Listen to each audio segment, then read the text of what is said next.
Viens adorer le Seigneur. Viens adorer le Seigneur. Et que ton cœur soit comme un océan d'amour.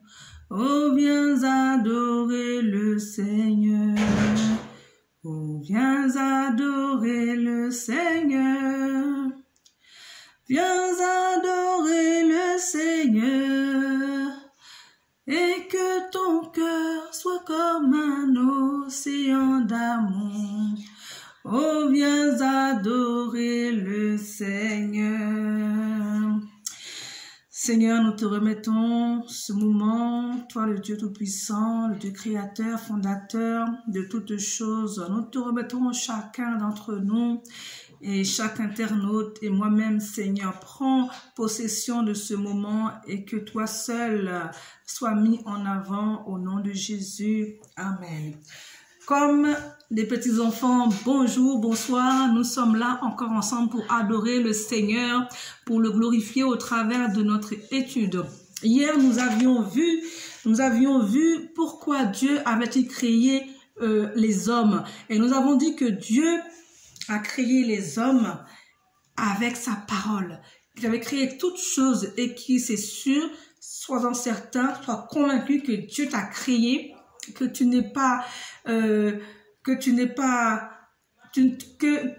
ta naissance a été désirée par Dieu, que l'homme en général a été créé au commencement par Dieu et que nous sommes parfaits. Nous avons été créés parfaits car nous sommes faits à son image. Nous sommes faits à l'image de Dieu. Et je veux que toi qui écoutes, que tu sois convaincu que tu comptes. Dis, je compte pour Dieu. Sois convaincu de cela. Dis, je compte pour Dieu. Dis, je suis créé à l'image de Dieu, car tu es créé à l'image de Dieu. Dis, Dieu m'aime. Dieu m'aime. Il faut que tu sois persuadé. Dis-le avec assurance, Dieu m'aime. Et tu dois dire encore que de ce fait, ta vie a un sens. Tout cela nous prouve le pourquoi Dieu nous a créés et Dieu veut que nous l'adorions, lui veut que nous l'aimions à notre tour. Car il dit dans sa parole, il nous dit, tu aimeras le Seigneur ton Dieu de tout ton cœur, de toute ta force, de toute ta pensée. Tout cela, de tout ton être, donc tout ton être doit adorer le Seigneur.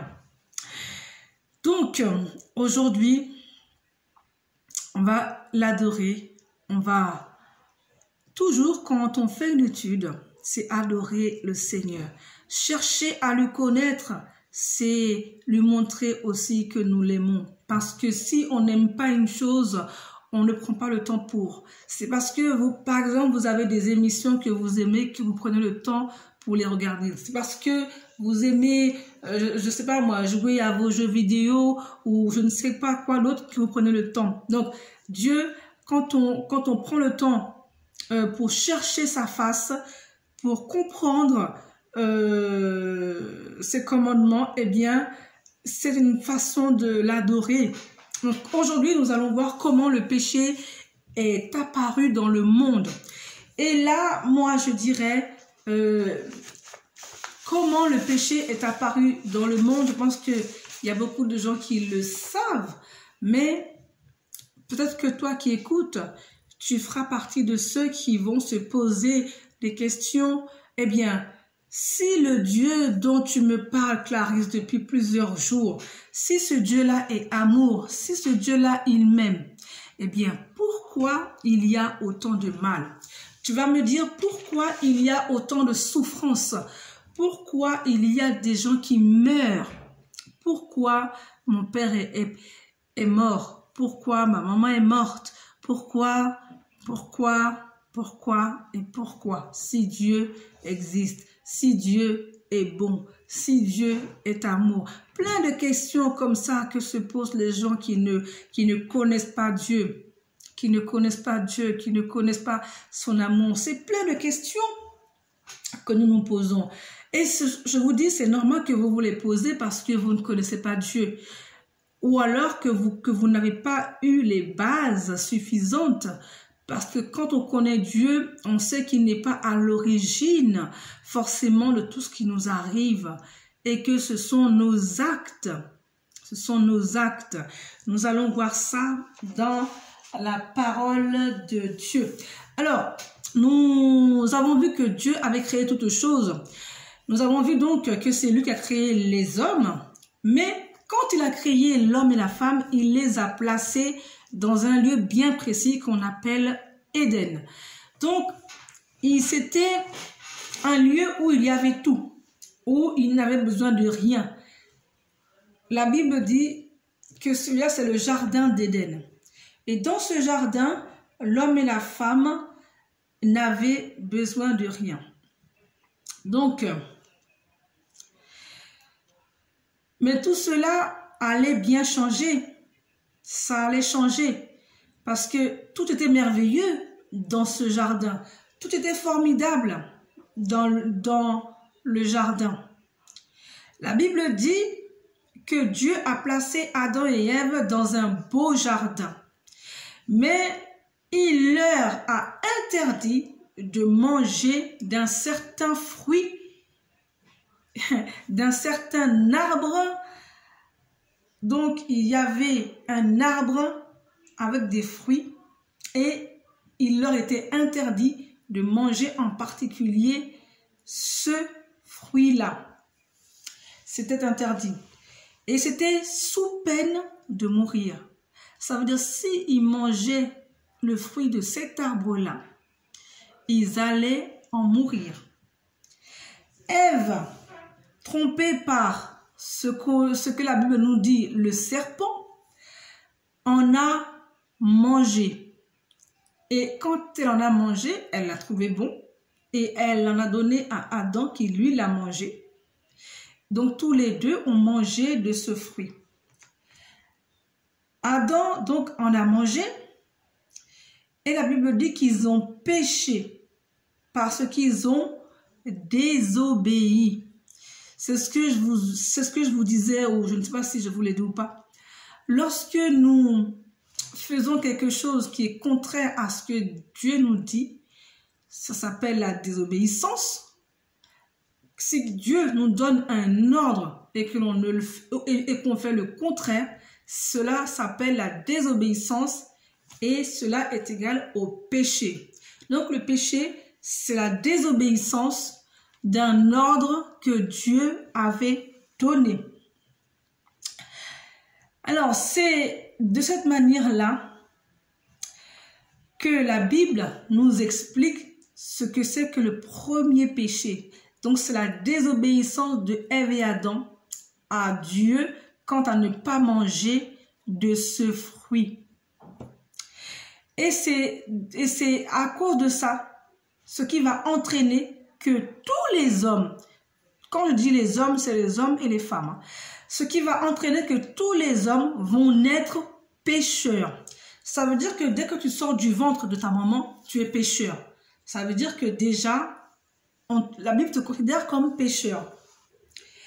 Pécheur, et donc tu es séparé de Dieu, tu es séparé de sa présence, tu es séparé de sa communication. Parce que Adam et Ève, dans le jardin d'Éden, ils avaient tout, mais aussi ils avaient une chose en particulier, ils communiquaient avec Dieu directement. Ils n'avaient pas besoin d'intermédiaire ou de téléphone ou d'internet ou de je ne sais quoi, de fax.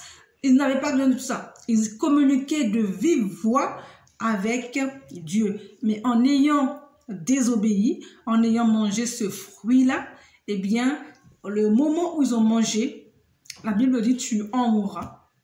Et c'est vrai, vous allez me dire, ils ne sont pas morts sur le coup, mais en voici les conséquences aujourd'hui, c'est que nous naissons tous et nous mourrons tous, sauf évidemment ceux qui seront enlevés à la venue de notre Seigneur Jésus-Christ que nous verrons plus tard. Mais en général, tout être humain qui naît est destiné à mourir.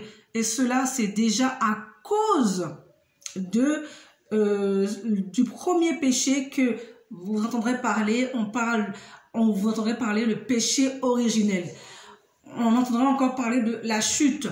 Après, c'est pas dans la Bible marqué la chute, mais quand tu entendras parler la chute ou le péché originel, eh bien, c'est le premier péché que les hommes ont commis envers Dieu. Donc, de toute façon, le péché, ce péché-là, donc, c'est le premier péché. C'est pour ça qu'il s'appelle le péché originel, et c'est qu'on appelle ça aussi la chute. Donc, c'est la séparation entre l'homme et Dieu.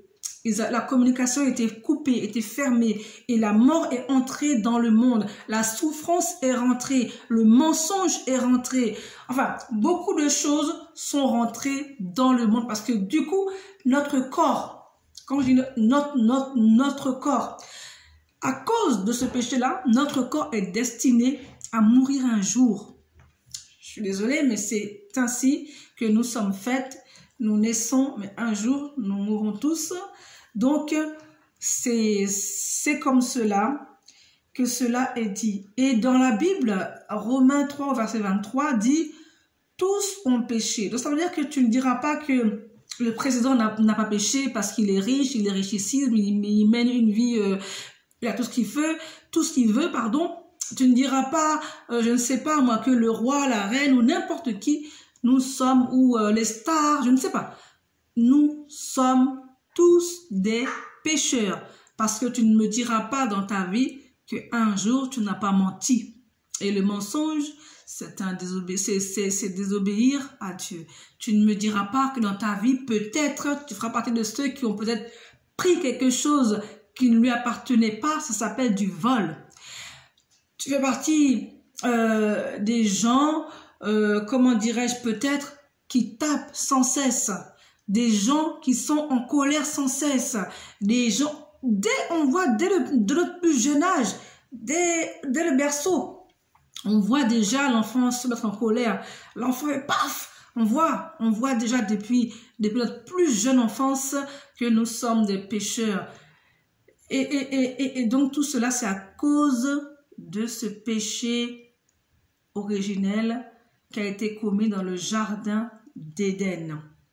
Mais je te rassure que Dieu a un plan pour nous. Il a un plan pour nous quand même. Parce que quand on dit que Dieu est amour, il est réellement amour. Il a un plan d'amour. Donc, c'est le péché dans ton cœur qui te pousse au mal à agir comme un désir incontrôlable, comme Adam et Ève, toi et moi. Des fois, nous agissons, nous avons des désirs incontrôlables. Il y a des choses qu'on n'a pas envie de faire, mais que l'on fait parce que c'est le péché qui habite en nous. C'est le péché qui habite en nous. Et c'est comme ça. Mais voilà où intervient l'amour divin. L'amour divin intervient en ce sens-là. C'est qu'il va nous envoyer Jésus.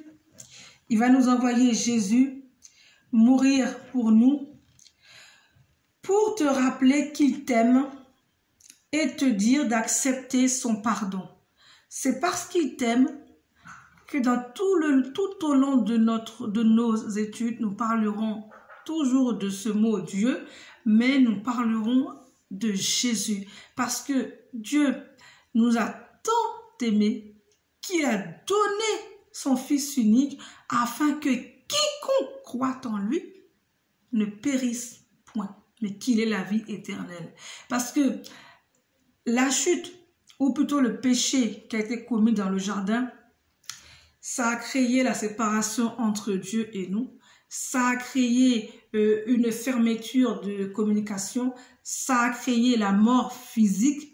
Mais ça a aussi créé une autre mort qu'on appelle la mort spirituelle.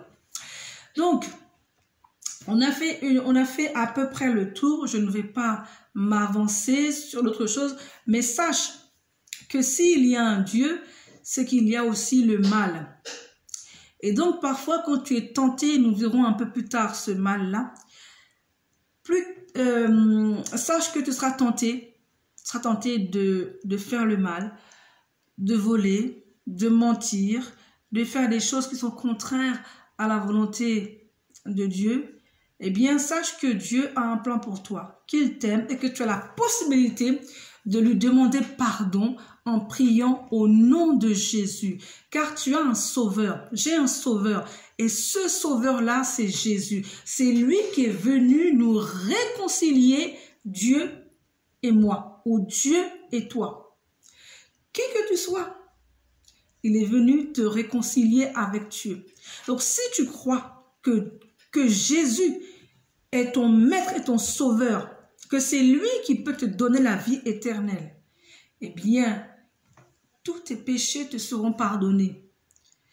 Cela ne fait pas de nous des gens parfaits, ni des gens qui n'avons aucun péché, mais nous savons que nous avons un avocat. Jésus est représenté comme un avocat. Lorsque quelqu'un a commis un crime, il prend un avocat pour être défendu auprès d'un tribunal ou du juge. Et Jésus prend cette image-là. Jésus est cet avocat qui va te défendre auprès du Père. Et donc, c'est pour ça que quand je prie au nom de Jésus. Parce qu'il est l'intermédiaire. Il est ce pont entre toi et Dieu. Il est le pont, le lien entre moi et Dieu. Donc, c'est un plan merveilleux, c'est un plan divin qu'on ne peut nier. Et c'est une merveille, c'est une nouvelle merveilleuse que je t'annonce. Si tu ne le sais pas, Dieu t'aime et veut te sauver, car nous sommes tous des pécheurs. Donc voilà, ce sera tout pour aujourd'hui. Je crois que j'en ai dit assez et nous déclarons toujours que Dieu est Dieu et que rien n'est au-dessus de lui et qu'il t'aime et qu'il t'aimera toujours, quel que soit ce que tu as fait, quel que soit ce que tu penses avoir fait. Ne t'inquiète pas, Dieu est amour et il restera toujours amour. Au siècle des siècles, tu vis éternel par ta volonté. Tu as fait toutes ces choses qui existent. Tu es digne de recevoir la louange des rachetés que tu as sauvés par le sang de l'agneau. Que Dieu vous bénisse. Et encore une fois, nous avons un sauveur merveilleux qui s'appelle Jésus. Que Dieu vous bénisse et à demain.